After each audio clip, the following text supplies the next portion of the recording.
I'm Mike Luke, coming to you live from Section 7 in Glendale, joined by the esteemed Jason Scheer. Hello, Jason Scheer. Hello, Michael. All right, we've been watching a lot of basketball. First and foremost, the UofA staff is out here in full garb, everything. Tommy Lloyd making his rounds, TJ Benson, Jack Murphy. There were a lot of prospects here. We're going to get to in just a second, Shear. Yeah, I love this environment because it's so easy to deal with. You have 12 courts. The coaches can just move from one court to the next. Don't have to get back in their cars. Really, really cool atmosphere and a lot of prospects. All right, let's talk about Tunde Yesufu as well. We all know that Tunde is good. Frank Caliendo does not think he's as good as we do. He is wrong. But I will say with Tunde, this is going to be a national recruitment. Bill Self was there. Scott Drew was there. Moss was there with his shirt on. Sheriff, going to be national. Yeah, he's coming off an official visit to Arizona, but he said, look, I'm going to take my time. He's not deciding until like January. And you can tell where this recruitment's headed. Arizona's going to be in it until the end, but when Scott Drew and Bill Self are seen under the basket, Muss is on the sideline, there's other coaches getting involved. This is going to be one where he probably takes all his visits and then kind of goes from there. All right, now let's talk about Xavier Staten. Our good friend Shane Diefenbach was messaging saying, is this guy going to do anything during this game? I need to see. He had some dunks. This is obviously a player, though, that he's high on upside. Tournaments like this are not necessarily. But you actually made a good point, Shear. Arizona would love to get him, but it's going to be an interesting recruiting pitch because you're going to be bringing back Mount Crevis, Tobe Aaka. How do you exactly massage that? Yeah, it's an interesting one. You know, it depends on his perspective. If he's willing to go to a college and develop for a year, his sophomore year, gaining weight, gaining strength, he could be awesome. If he wants to be an immediate impact type of guy, his school list is going to be a little different. He's very skinny. He blocks shots. His offense is still coming around.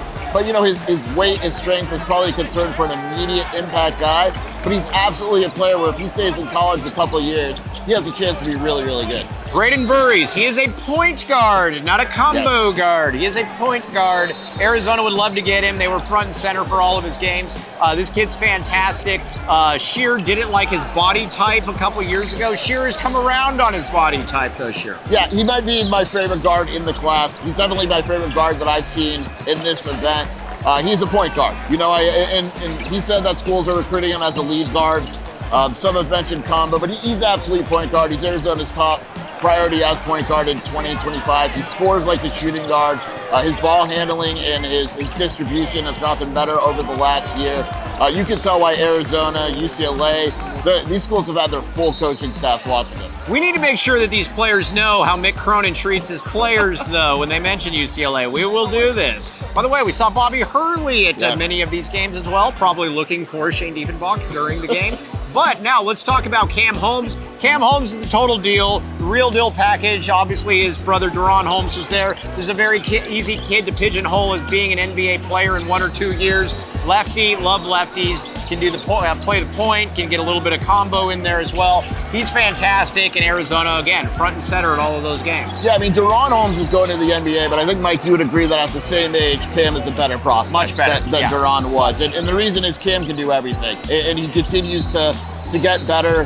He's going to be able to pick his schools. This is another one, UCLA heavily involved, Arizona heavily involved. I think a bunch of schools start to recruit him after this week, and he's just really good. No-brainer prospect. You watch him once and you realize what he brings to the table. All right, who else we got to talk about, Shear? There's been a few guys. Darius Wabington, 2027 center, the coaching staff. Yep, from Sunny Slope. The coaching staff has watched him. Nick Kamania, Harvard Westlake, 2025. He was really, really good this morning.